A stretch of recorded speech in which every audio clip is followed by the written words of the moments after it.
Alright guys, what's going on? Mouse here. So finally, Frieren is here in solo leveling Arise. I know a lot of you guys love her. Looking forward to this one. I love her too, but the question now is she actually worth it in terms of meta? So in this video, we'll break down her full kit and I'll share insights on her synergies, roles, her place in the meta, what makes her unique, future value, and the potential problems I'm already seeing. But before we start, quick reminder, the new season of the Content Creator Program is now live. If you forgot to extend last season, make sure to resupport because all of the previous supports have been cancelled. 2 new codes are coming soon. Don't miss out. And once again, thank you so much for all the support. Let's begin.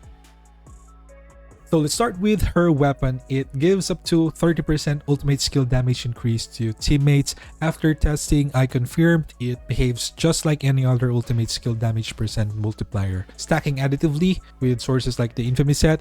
On the water team though, there's not much benefit to it I feel. Water Cha's ultimate does not hit that hard, and Shuhua already gains a massive amount of ultimate damage percent from her weapon. Maybe Jinwoo can benefit a bit since his ultimates now have elements, but overall it's not something that I see as game-changing buff for water-based team comps. Now for her passives, every basic attack only needs 1 click and that will already trigger her core attack. So this is a solid base damage that could potentially pair well with Meilin's core attack buff. And on entry, she activates mana power controls. So this one gives her 20% defense plus another 20% if her MP is above 50% plus MP consumption reduction percent and defense magic for shield. At A3, that defense bonus reaches 80% total, pretty high, but take note that this is not a team buff, it only applies to Frieren herself. Then her ultimate activates the mana power liberation. It will grant defense magic to allies and gives Frieren 100% crit rate, but also take note that 100% crit rate, although it says infinite here, it only applies during the ultimate as written here in this part.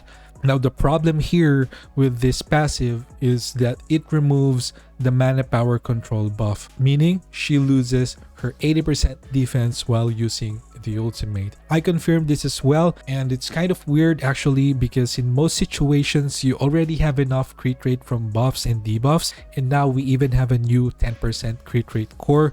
So you're basically trading a massive amount of defense percent. I'm not sure if this is intended or an oversight, but I'm not particularly a fan of this mechanic.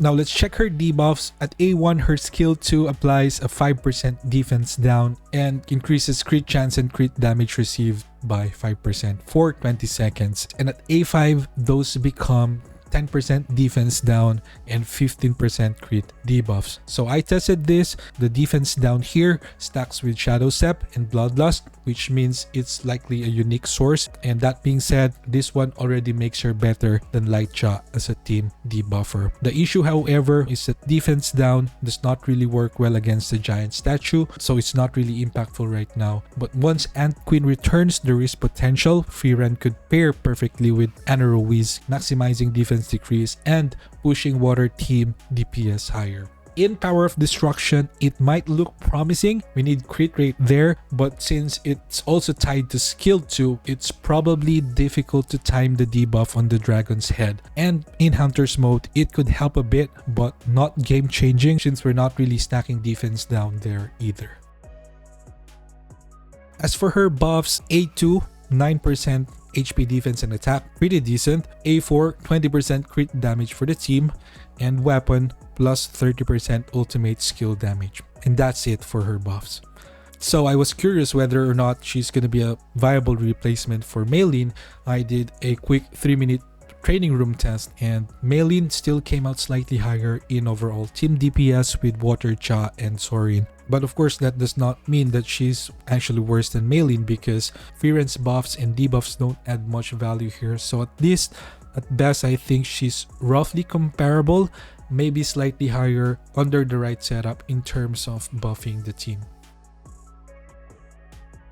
But of course, it's not just always about the buff. With regards to her utility as a support, at A1, she achieves the heal for the team, and she can remove shields using the ultimate. So this shield right here is the same type removed by Meilin and Hwang Dong-soo, so just take note of that. It's not going to be the break gauge. It doesn't work on Forest for some reason, and I don't know where to test. I don't want to waste my ticket trying it on Vulcan, but do let me know, guys, if you have confirmed that this actually works on other monsters other than Forest. What I did like though is her skill 1 paralyze at A1, which lasts 3 seconds. I tried her in the new workshop.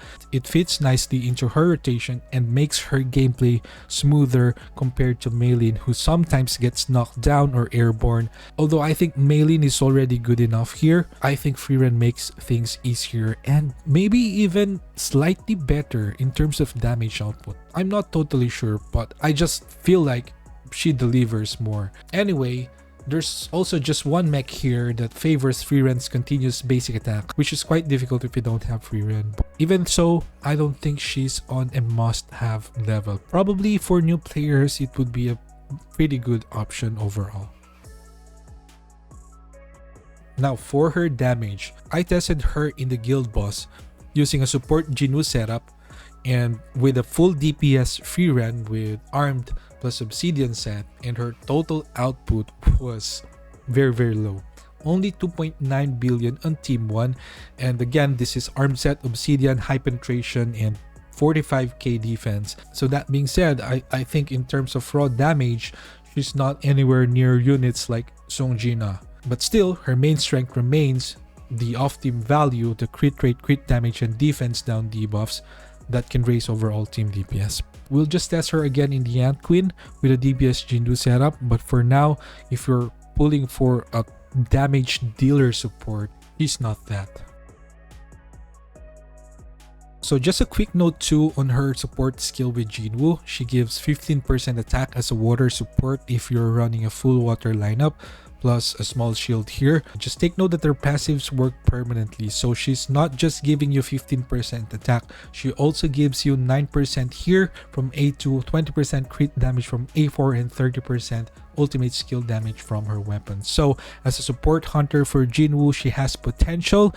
It's not bad on paper, but I feel like it's still a niche role until we get a proper high priority water Jinwoo meta.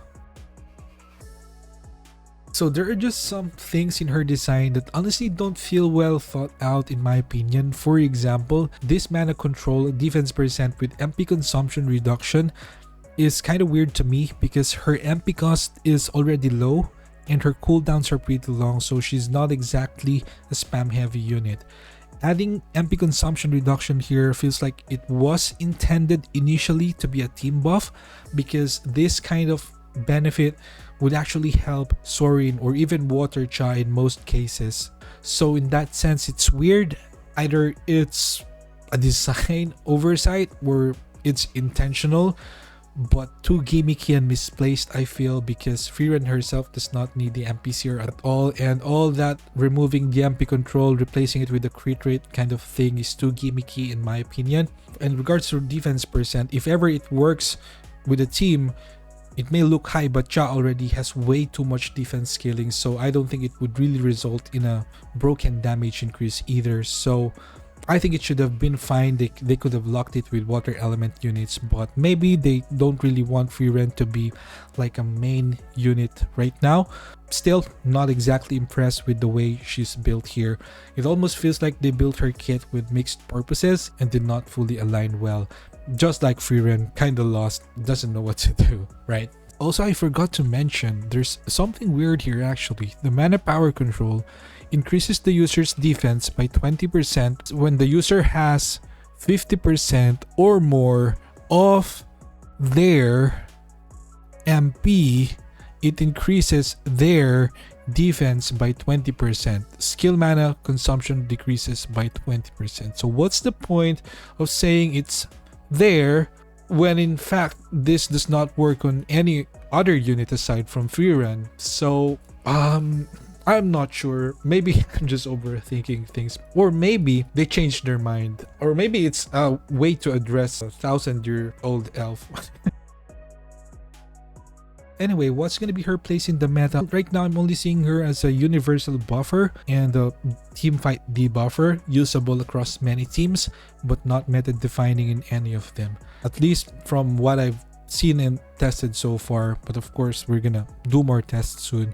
Also, I think she's a decent dungeon replacement for Meilin if you're playing Water Cha plus Sorin. And if you're a guild boss player planning to pull for her, she does have long-term potential, but be careful because the game is already shifting toward mono element team comps, and with the next generation SSRs coming very soon, she could get power crept quickly since those will likely occupy the main guild boss slots and we might not need the universal debuffer roles anymore. So overall, I don't think Frieren will shake the meta right now, but if future bosses start rewarding defense down more, she's definitely gonna age well.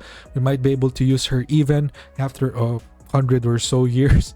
Anyway, I'll be testing her more across guild boss, Hour of Destruction, and Hunters mode soon. So if you want to see those deep dives and updates, make sure you're subscribed and hit that notification bell so you don't miss it. Thank you for watching. See you in the next one.